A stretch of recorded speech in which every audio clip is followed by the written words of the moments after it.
What's going on, guys? Welcome back to Films by Color. I have got some movie recommendations for you today. These are some brand new boutique releases that I've been watching recently and I've really been enjoying. So I wanted to talk about them with you guys, and I'm also going to be announcing the winner of the 4K box set from Criterion, the Antoine Doinel box set, sent over by Barnes & Noble. So make sure you stay tuned to the end of the video to see if you are the lucky winner. But let's go ahead and dive into some of these really nice boutique releases I've been watching recently. I'm going to start with Deaf Crocodile, one of my favorite labels. They were gracious enough to send over a few titles this month. The first one we're going to talk about is The Pied Piper and Other Jiří Barta Shorts. This is a collection of shorts by the director of The Pied Piper. They already released The Pied Piper early on in their first initial run. This is spine number 13, so an early release from them and my first ever Deaf Crocodile release. This is the first one I ever got. This is the Kickstarter exclusive slipcover, so I really enjoy this release. But now they're re-releasing The Pied Piper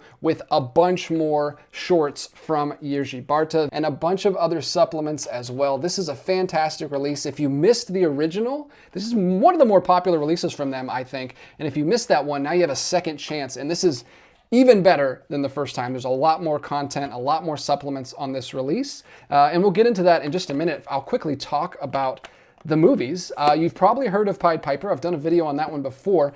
That is his seminal work from the 1980s. It is his longest work. I think it's 56 minutes. It's pretty much a feature-length film. It is some incredible, unique, disturbing stop-motion animation using wood cutout characters, like these little people built out of wood. They kind of look like clocks. It's fascinating. It's a really interesting style. He also uses real life rats. Well, they're not alive, I guess. They're dead taxidermized rats that he animates with stop motion. And if you don't know anything about Jiří Barta, he's a Czech director, Czech animator, and every time he makes a film, he uses a completely different art style. He never repeats himself. So Pied Piper looks nothing like The Vanished World of Gloves, looks nothing like any of his other films. And I'll quickly give you a rundown of what's on here. The first film he ever made was Riddles for a Candy, which is a children's film that is animated with candy.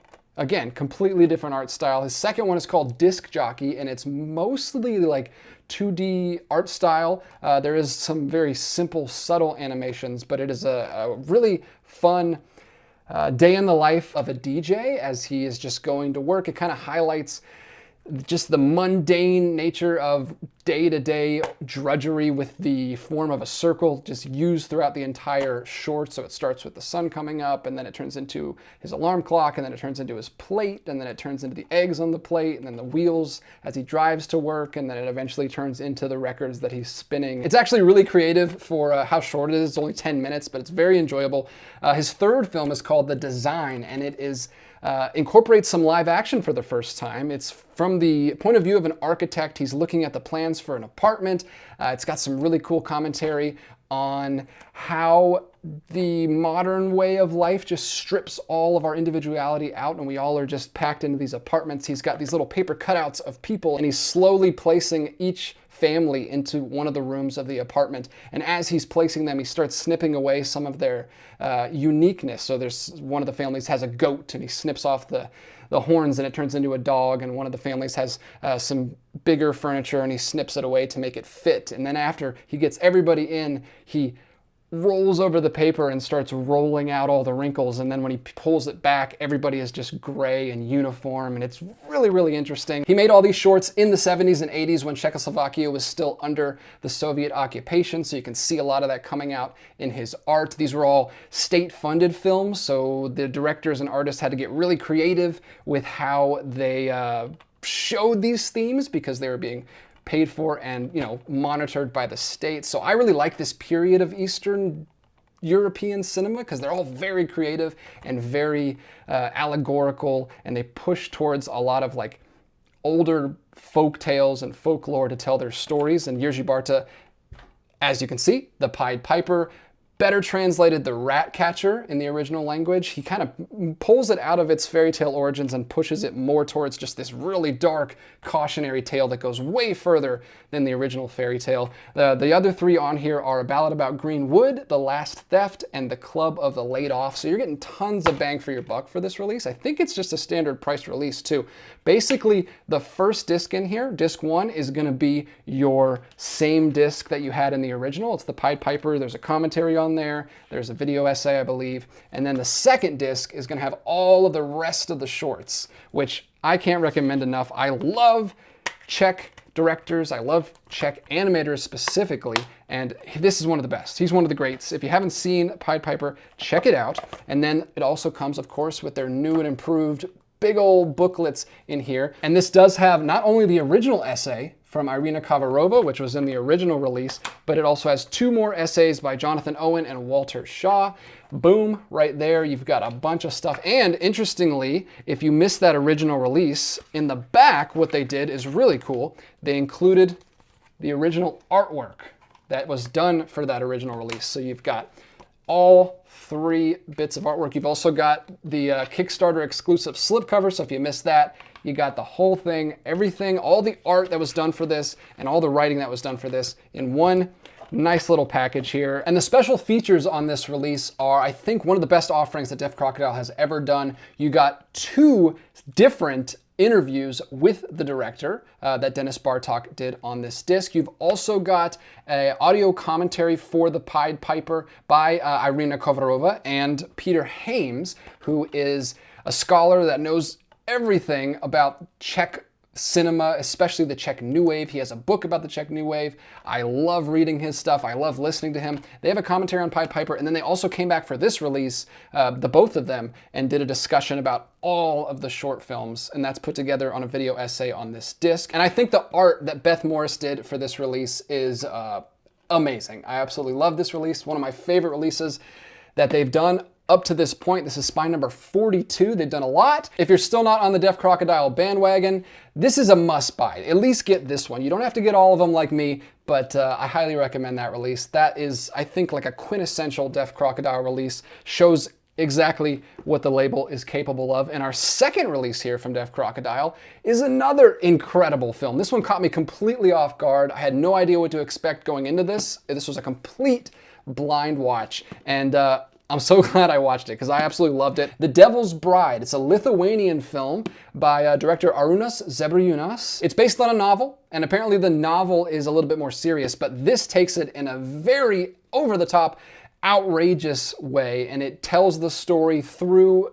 this rock opera. It's a sung film. Every single word of dialogue is sung. It's like an opera. It's heavily inspired by Jesus Christ Superstar, which came out right before this. This is 1974 when this came out, but the visuals of this film are amazing. It's like Renaissance paintings come to life. The opening scene of this, which is depicted here on the front, is one of the easily a top 10 opening scene from any film. The opening scene could be the climax of any other film. It seems like if you've ever seen Pasolini's Trilogy of Life, especially if you've seen the Canterbury Tales, like that climax scene, that's what the opening scene looks like in this movie. It starts like up on a mountaintop depicting heaven, and there is this devil character who's cast out, and he comes to Earth and he makes a deal. It's kind of like The Devil and Daniel Webster, which Criterion just released. So he makes a deal with this farmer to find a wife, and then in return he promises to give the devil his first daughter.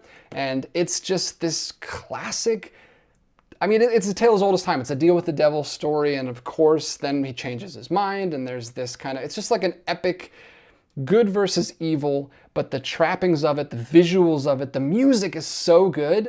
Everything about it is really, really well done. Highly, highly recommend this one. I had such a great time with it. I want to show you some of the visuals if I can here. Look at this. Oh, interesting that these are shot in black and white. There's the opening scene. It's not a black and white film. Just the photos in here are in black and white. This was just restored in Lithuania, and Deaf Crocodile was lucky enough to get it and put it out. There's some crazy visuals with this wagon that looks like Death's wagon. Are there any color photos in here? I don't know if I'm gonna be able to show you any color photos. These are all black and white photos, but I promise you, the visuals in this film look incredible. Here's even some original photos of the director himself. I think these are provided by his daughter. There is a really, really cool interview on the disc with his daughter that I listened to. I actually listened to all the supplements on this one because I was really enjoying the film and I wanted to learn more about it. There is an amazing commentary. It's actually not listed on the back here as a special features, but there's a really good commentary by a film historian who does a lot of commentaries. It's maybe the most words per minute commentary I've ever heard. He never stops talking. He has so many good insights about the film and just Eastern European cinema in general. There's also another video essay from Will Dotson, another one of my favorite critics that Deaf Crocodile uses for these releases. And in addition to that video interview with the director's daughter, there's also another video interview with Lithuanian film critic. So tons of extras and goodies on this disc. I can't recommend the film enough. If I didn't sell you on it, just go check out the trailer. The trailer will sell you on it. Just look at some of those visuals. 70s rock opera with some super surreal, like bizarre, crazy Eastern European visuals. I absolutely loved it. So those are the two most recent Deaf Crocodile releases that I wanted to talk about with you guys today. You can see that Beth Morris artwork looks incredible. Two quintessential Deaf Crocodile releases that I highly recommend. But I'll go ahead and shout out a couple other Deaf Crocodile releases that came out recently. They also released I Married a Strange Person by Bill Plimpton. Absolutely crass, insane, bizarre animation style. Definitely not for everybody. I don't even know if it's for me, but I gotta respect that he made that and that it looks as good as it does with that animation style. And then Freckled Max and the Spooks makes for a fantastic Halloween watch. It's a family film. It's got Frankenstein and Dracula and all the classic monsters in there. It's actually a mini-series. It's a Slovak mini-series that was condensed down and made into a film version. I hope Deaf Crocodile can get the rights to release the whole series at some point because I really like this, but it did feel like it was missing pieces. So I really want to see that in its entirety at some point because that was a lot of fun. Next, I want to switch gears and talk about another boutique label that I've been talking about a lot on the channel lately because I think they're doing really great stuff and I really want to support them and let people know about the great releases they're putting out. We're going to jump over to Classic Flicks and talk about their brand new release, Hopalong Cassidy, the Legacy Collection, Volume 1. Classic Flicks was gracious enough to send over this copy for me. And this is a Western, a collection of Western films about Hopalong Cassidy, who is the most prolific Western character in all of cinema. He has 66 films made about him. I wasn't aware of him. I'm not the biggest Western guy, but I've been getting a lot more into it lately, as you guys know, as I've been talking about on the channel. This is the earliest Western I've ever seen, though. This goes all the way back to 1935. So this is the first 3 films that adapted the character, who is famous from the Clarence Mulford novels that go all the way back to 1904. So the first 3 films are, the disc isn't even in here because I have it over my player right over there because I was listening to the really well done commentary on the first film. We've got the first film, Hopalong Cassidy from 1935. We've also got The Eagle's Brood from 1935. All of these came out in 1935. So Hopalong Cassidy, The Eagle's Brood, and Bar 20 Rides Again. And I love what they did with the back of the artwork on here. It's not a reversible artwork. It has all 3 posters for each film, and then it has the descriptions of the films on the side right there. That's really cool, and it is volume 1, so hopefully they do more of these in the future. I was able to watch the first film, Hopalong Cassidy, and I'm looking forward to checking out the other 2 because I really enjoyed it. These are technically B-movie Westerns, but I think they're a kind of a cut above that. They're very, at least the first one. I haven't got into the second 2 yet, but I really enjoyed the first one. There's a lot of like seminal Western tropes set up here from the very beginning. He has a kid's sidekick, or a younger sidekick. He's not a kid, technically. And then it also sets up the trope of like the trio, the trio of leads in a Western film. And I really enjoyed this not over some of the other Westerns, but it was a breath of fresh air. It was a little bit different than some of the other Westerns I've seen. Pretty much all the Westerns I've seen are about like a sheriff or an outlaw or a bounty hunter or like these big, over-the-top ideas. This was actually fascinating to watch right after checking out these Soviet-made films. These were made during communist rule, and they were dictating that all of the films at the time were supposed to present this sort of ideal communist ideal, where they're focusing really hard on the working class people and kind of elevating that, putting that up on a pedestal. This is very similar. This is a very similar film. It's weird how this worked out. So instead of being about a sheriff or a bounty hunter, this is just about some ranchers. It's a very simple story. These are only about 60 minutes long. You've got the Bar 20, which is the name of their ranch, and then you've got another ranch next door, and it's just this little back and forth skirmish that's going on. Very, I mean, there is some death involved. Everyone's got a gun in this time period, and there, you know, some animals get killed, some people get shot, and there's this back and forth between these two ranches, and then you find out there's some shady stuff going on. I don't want to give it away because it is a very simple short story, but I enjoyed it. I enjoyed just getting to know these characters. There is a shift here because it is kind of a lower budget movie, and because they're trying to set this up to be a franchise, it's a little bit more character driven than plot driven. They're trying to set up these characters. So you've got Hopalong Cassidy, who's used to work at the ranch, and now he's gone off and he's come back, and he's kind of like the big cat in town. Everyone looks up to him. You've got his mentor, the older character. You got the new young buck, hotshot character. There's just these kind of, I don't know, very iconic feeling characters that they're trying to set up for many, many more movies. Like I said, this went on for 60 plus films. And then The Eagle's Brood and Bar 20 Rides Again are the next two films. Also just 60 minutes. Nice, breezy, I want to say disposable, but not in a bad way. Like in a good way. Like noir films, or like, I don't know, like procedural television. Something you could just pop in and enjoy and get out. You don't have to, it's not like super invested. You don't have to think too hard. It's just a nice, entertaining, really well done film, and they're shot all outside. Like the scenery is amazing. They're shooting at these I don't know, very famous I can't remember the name of the mountain range, but they're shooting all in, you know, on location. They don't have the budgets to build huge sets, so they're just filming all outside, and it looks great. The sound, of course, is, you know, it's 1930s early sound film, lower budget. It's a little staticky if you're used to that kind of film. Totally understandable, though. It's not bad once you get used to it. I will say, the third film, unfortunately, is mostly lost on 35mm. Only one reel of 35mm exists, so they're having to do the restoration from a 16mm print. And I haven't looked at that one yet, so I'm sure that one looks, you know, not as good as the first two because they're pulling from a 16mm. But I will say the first one that I watched, it looks incredible. Like, look at these shots from the back. The blacks, super, super deep blacks. I was surprised by how good it looked for a B movie from 1931. Classic Flicks did an amazing job with the restoration, as far as I can tell. I really enjoyed it. It looked great to me. And they also added a couple audio commentaries on here. You've got an audio commentary for the first and third film. Then you've got a little mini documentary and 3 featurettes as well. A stacked release for these very small, little independent B movies from the 1930s. You may have seen these like pop up on television as a kid. I think these got rerun a lot. If you're from that time period, you might recognize the character.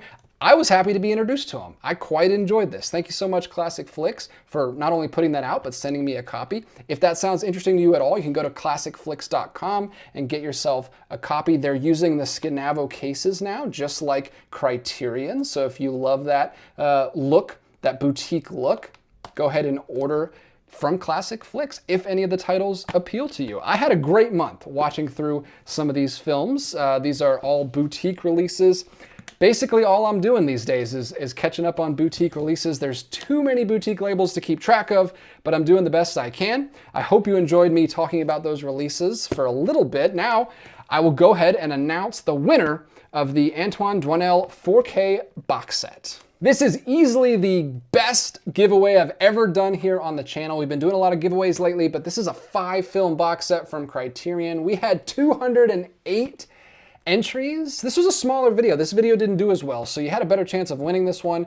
Out of the 208 comments, I put them in a random generator, and I got the winner right now.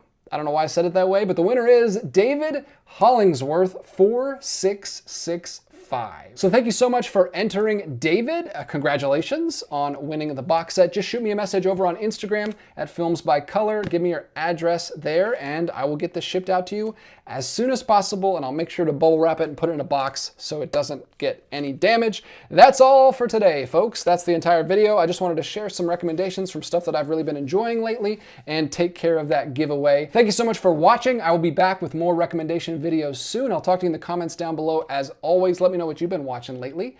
And until next time, keep collecting.